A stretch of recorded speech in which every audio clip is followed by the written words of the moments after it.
पश्चिम Asia में संघर्ष समाप्त होने को लेकर बनी अनिश्चितता के बीच भारत की अर्थव्यवस्था के फिर से रफ्तार पकड़ने की संभावना फ़िलहाल नज़र नहीं आ रही है। बुनियादी उद्योगों की वृद्धि दर में गिरावट और आवश्यक वस्तुओं की कीमतों में बढ़ोतरी के साथ अब देश में विनिर्माण गतिविधियों की वृद्धि भी धीमी पड़ गई है।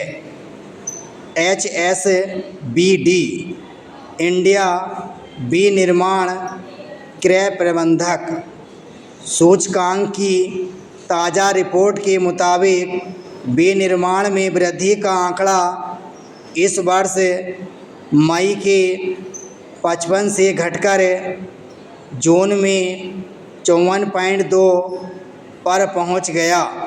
यही नहीं, नई कारोबारी मांग और अंतर्राष्ट्रीय बिक्री की वृद्धि दर सुस्त रहने से वस्तुओं की खरीद, रोजगार सृजन और उत्पादन की रफ्तार भी कम हो गई है। यानी कुछ उपकरणों को छोड़ दिया जाए तो देश के ज़्यादातर क्षेत्रों की वृद्धि में गिरावट देखी जा रही है, जिसका सीधा असर अर्थव्यवस्था पर पड़ रहा है। हालांकि महंगाई से राहत दिलाने के लिए तेल कंपनियों ने बुधवार को वाणिज्यिक LPG की कीमतों में प्रति 19 किलोग्राम सिलेंडर पर 183.50 रुपये और विमान ईंधन में 5 रुपये प्रति लीटर की कटौती की है। लेकिन पिछले दिनों बढ़ाए गए दामों के मुकाबले यह राहत बेहद कम है।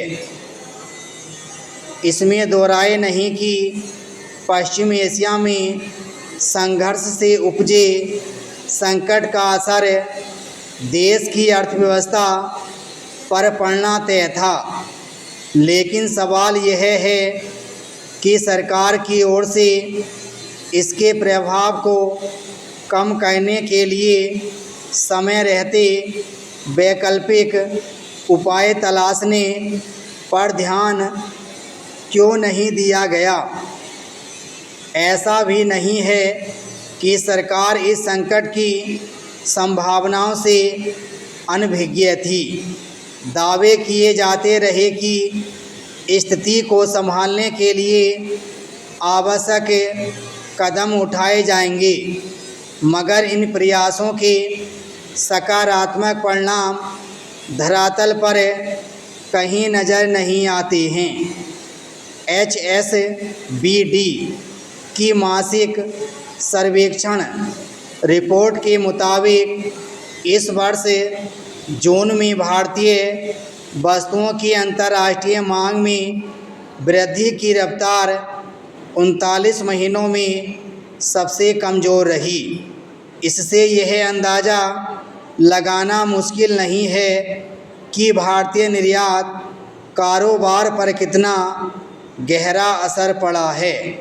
सर्वेक्षण में कई कंपनियों ने माना है कि उन्हें हाल के दिनों में नई नियुक्तियां रोकनी पड़ी या उन्हें कम कर दिया गया। इससे स्पष्ट है कि लोगों को रोज़गार के मोर्चे पर भी नई चुनौतियों का सामना करना पड़ रहा है। इसके अलावा मांग और बाज़ार की स्थिति को लेकर चिंता के कारण जून में निवेशकों और कारोबारियों का भरोसा भी कमज़ोर पड़ा है। खासकर विदेशी निवेशकों का भारतीय बाज़ार को लेकर रुख असमंजस भरा रहा है, जिस कारण विदेशी निवेश की निकासी का सिलसिला जारी है। विराम स्टॉप।